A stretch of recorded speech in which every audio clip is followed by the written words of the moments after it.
তো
hello friends, welcome back to my channel Shruti Hazra 705। আশা করি সবাই ভালো আছো।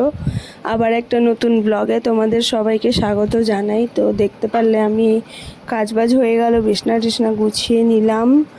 আর এখানে দেখো পাশে আমার ঢুঙি মাসি কী করছে। তারপর বিছনাটা গুছিয়ে নিয়ে তারপরে সোফার দিকে চলে গেলাম। এবার তোমরা ভাববে যে কালকেই তো আমি সোফার চাদর চেঞ্জ করেছিলাম, বিছিয়েছিলাম, তারপর সোফাটা খালি কেন।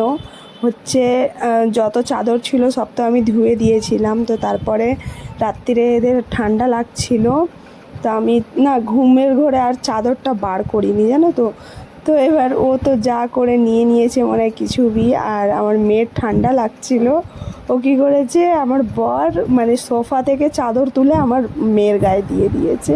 তো তার জন্যই মানে ওইটা আবার থেকে আমাকে বিছাতে হলো।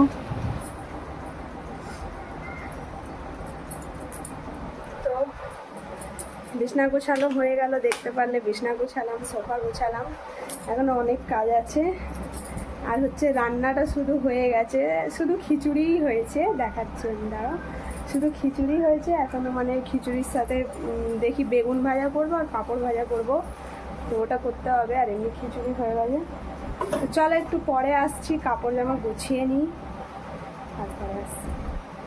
ওটা তুলবো এখন জানলা থেকে, তুলে আবার ভিজা কাপড় জামা মেলবো আর শুকনো কাপড় জামাকে গুছাবো। এই এখন কাজ আছে, তো চলো পরে আসছি। তো কাজের কি আর মানে কাজের কি আর শেষ আছে? কাজের তো শেষই নেই। আর যখনই আমি বলতে যাই তার আগে আমার গলাটা ফেঁসে যায়, তো তোমরা কিছু মাইন্ড করো না। তো হচ্ছে কাজের তো শেষ নেই, যা বললাম। তো মানে বিছনা গুছিয়ে নিলাম, সোফা গুছিয়ে নিলাম, তারপরে যত ভিজে কাপড় ছিল সব মেললাম। আর এইগুলো যে সোফার ওপর পুরো এক লাট দেখতে পাচ্ছ, এটা হচ্ছে মেলা ছিল এতগুলো কাপড়। তো এগুলো হাফ শুকনো হয়ে গেছে, কিছুটা পুরো শুকনো হয়ে গেছে, কিছুটা হাফ শুকনো হয়েছে। তো যেইগুলো হাফ শুকনো হয়েছে সেগুলো আবার মেলতে হবে। তো সেইগুলো হচ্ছে আমার ঘরে যেখানে মেলি আমি সেখানে মেলবো।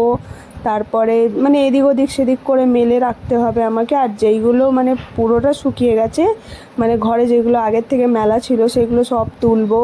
তো সব তুলে নিয়েছি আর অর্ধেক মনে মেলে দিয়েছি। আর এইগুলো সব যত শুকনো সব ভাঁজ করব, ভাঁজ করে সব মানে রেখে দেবো গুছিয়ে।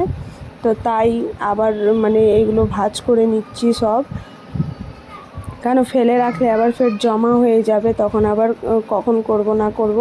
ওর জন্য আমি এই বিছনা আর এই কাপড় জামা, ভিজে কাপড় জামা মেলা শুকনো করা একেবারে আমি করে উঠি, জানো তো।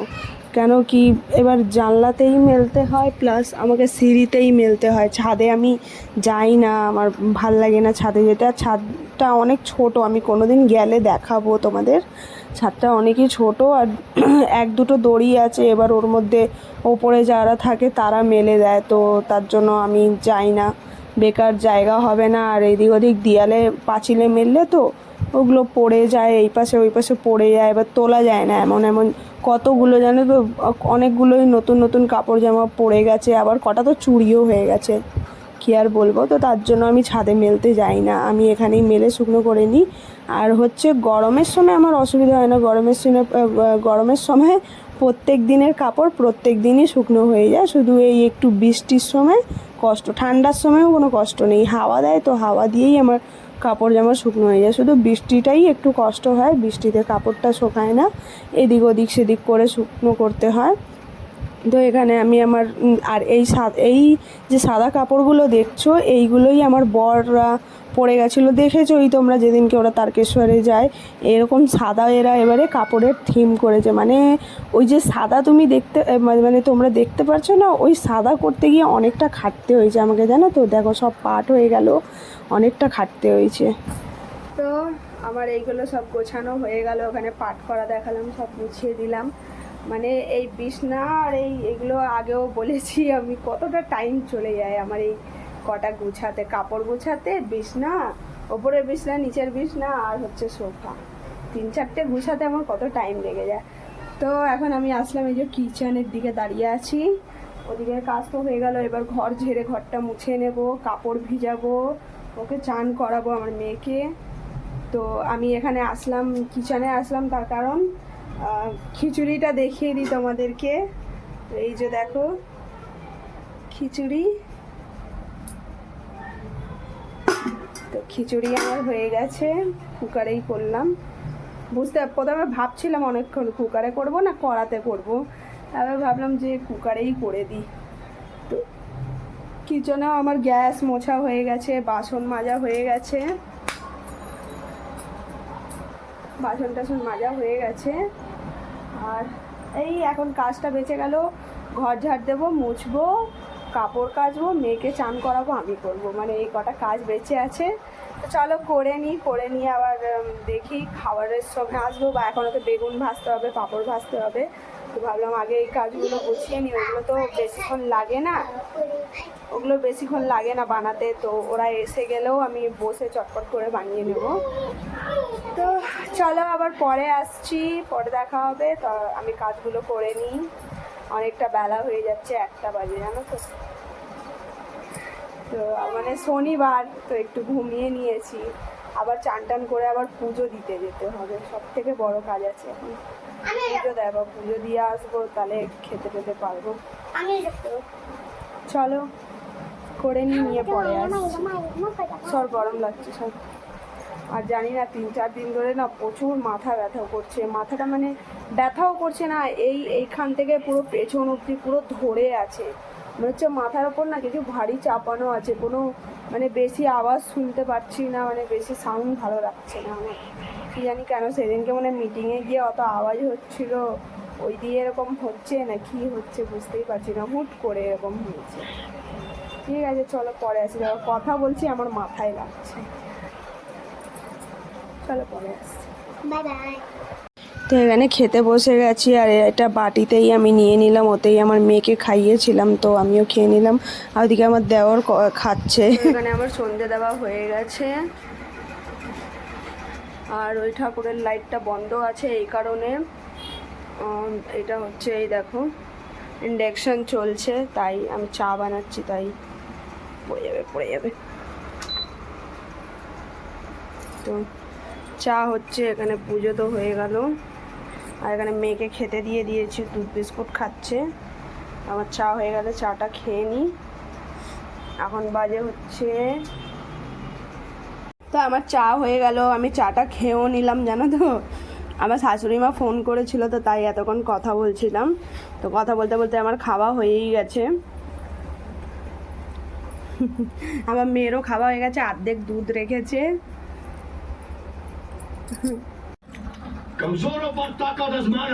তো এখানে এই যে পটলের তরকারি করেছি, এই যে রুটি খেতে বসে গেছি, এখানে আমার মেয়ে খাচ্ছে দুধ রুটি।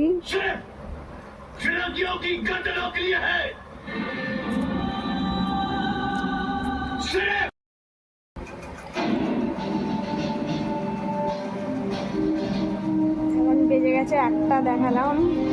তো খাওয়া দাওয়া অনেকক্ষণ আগে হয়ে গেছে, কাজ করছিলাম, বাসন টাসন ধুলাম, ময়লা ছিল ওটা ফেলে আসলাম। তো আবার আমি তো কালকে সানডে সকালে উঠবই না, আর কাঁচরাওয়ালা এসে চলে যাবে, ফেলা হবে না। তো সব কিছু করে একদম ফ্রেশ হয়ে মুখ টুক ধুয়ে চলে আসলাম ঘুমাতে, ঘুমিয়েও গেছি। তো চলো ভিডিওটা আজকের মতো এতটাই। ভালো লাগলে লাইক কমেন্ট শেয়ার করো, চ্যানেলটাকে সাবস্ক্রাইব করো আর সবাই সাপোর্ট করো। চলো আবার কালকে দেখা হবে একটা নতুন ব্লগে। এই যে দেখো আমার ধনু মাসি চাদরে জড়িয়ে গেছে, ওর এখনই ঠান্ডা লাগছে। চলো টাটা, বাই বাই।